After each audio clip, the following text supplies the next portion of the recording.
Good evening. In the first few chapters of the course, we looked at the fact that there are a finite amount of resources available on the planet to sustain all living things, but that the Earth has a mechanism that we call an ecosystem that serves to help replenish those resources by recycling the necessary nutrients and building blocks for life as we know it. And we looked at some of the mechanisms involved in recycling such elements as carbon, nitrogen, phosphorus, and such materials as earth and water. However, you may recall that in our discussion of those recyclable materials, we noted that the fact that one thing we can't recycle is energy. Energy is generated primarily from our sun. It radiates on the earth and powers a number of biological mechanisms for sustaining and generating resources, and then it's radiated out into space where it is essentially lost for any future use. In chapter 14, we're going to look at the fact that not only is energy not recyclable, but we're rapidly using it up. As I noted earlier, the source of all energy on Earth is ultimately our sun. However, it is possible for mechanisms on Earth to trap the sun's energy and store it for future use. The most significant of those processes for trapping the sun's energy is something we call photosynthesis.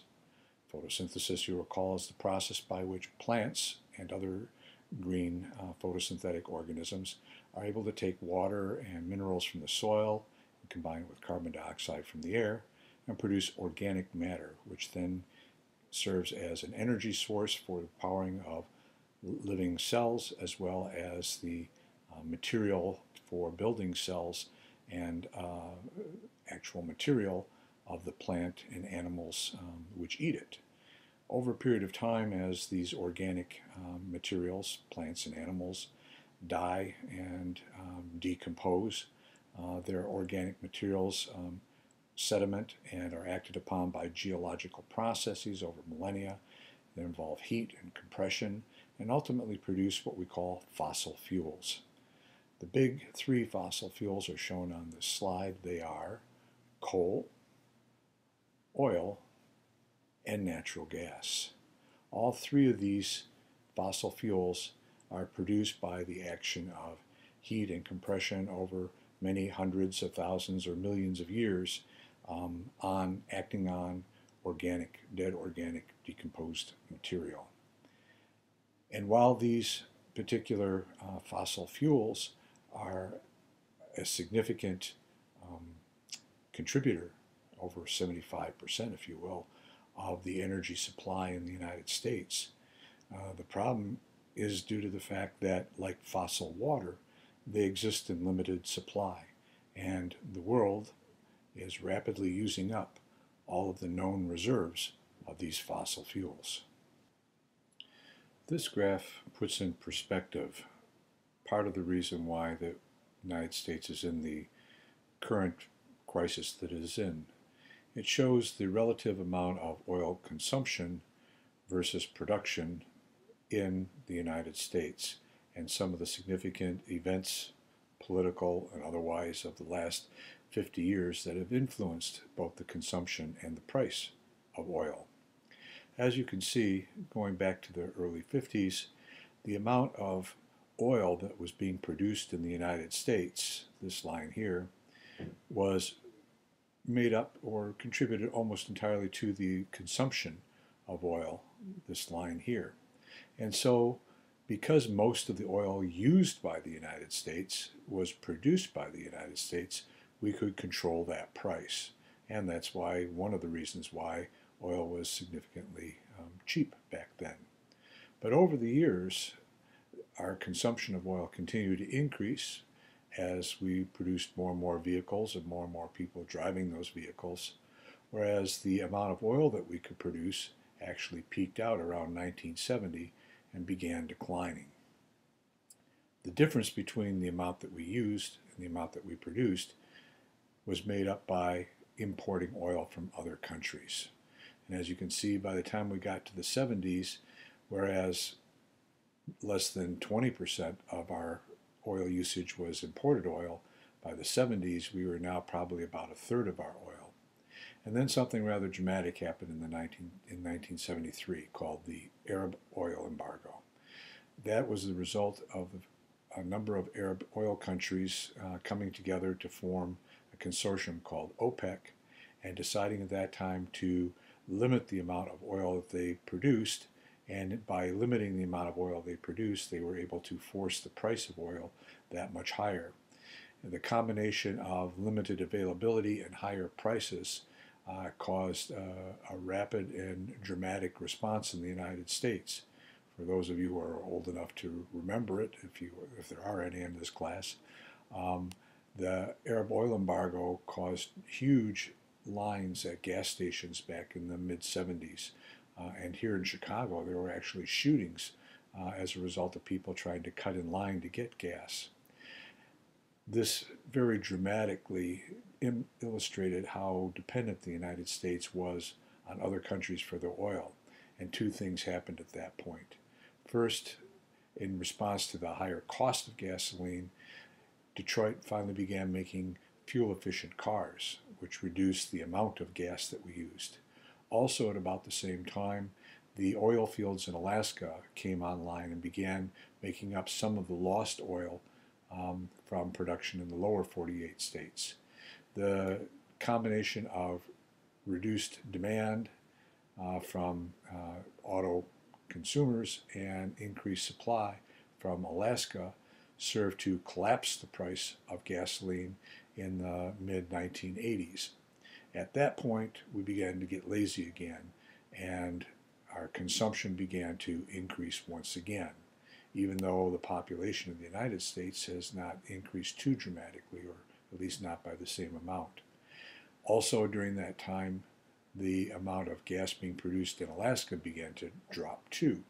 So that here we are out in about 2010, and we see that we're even more dependent on foreign oil than we were back during the Arab oil embargo in 1973. Now about 2/3 of the oil that we consume is imported. Now, as they said in the Twilight Zone movie, do you want to see something really scary? What you see here is called a Hubert curve. Hubert curves have been and are used to determine the usage of oil, that is, the mining of oil, if you will, out of the ground by year, and projections of the amount of oil that can be harvested or drilled out of the ground in coming years. And what you'll note for all of these nations, including the United States, is that we began drilling for oil in the early 1900s when demand for oil for use in internal combustion engines really began to take off. And that the countries shown here began producing more and more oil, including the United States, up through about the year 2000.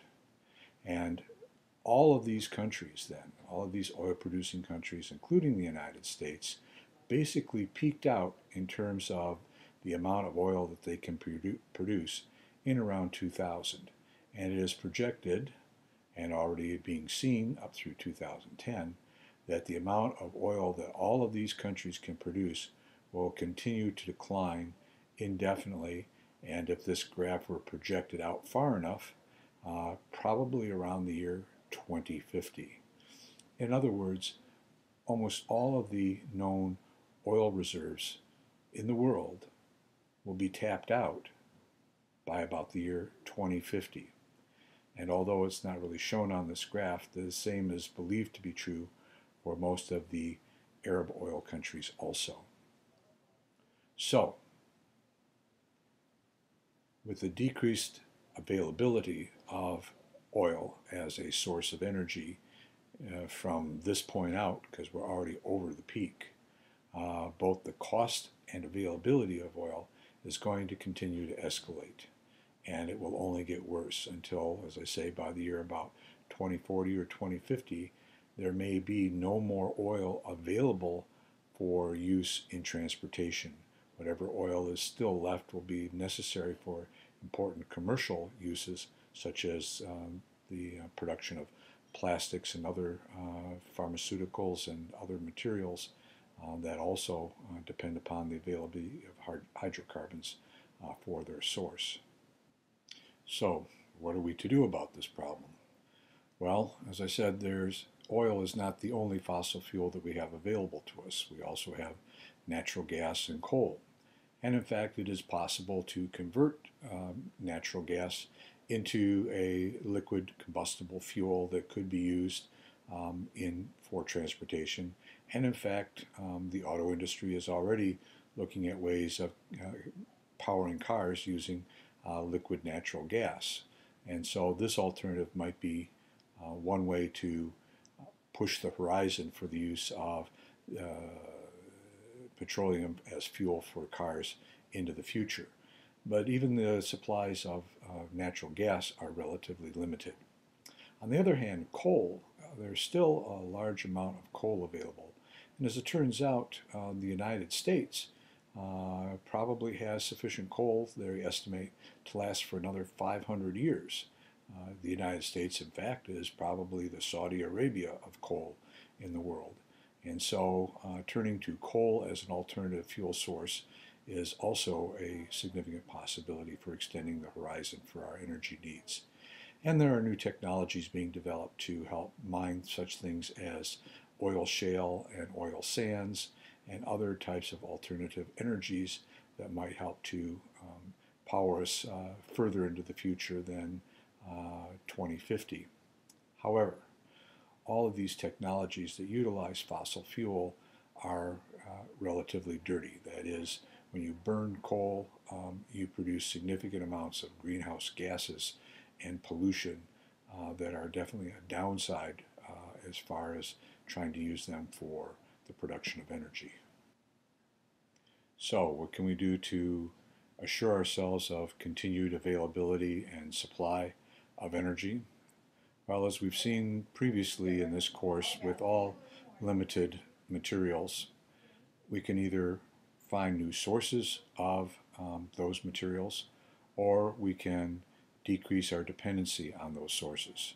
Finding new ones is called supply-side economics, and reducing our dependency on them is called demand-side economics.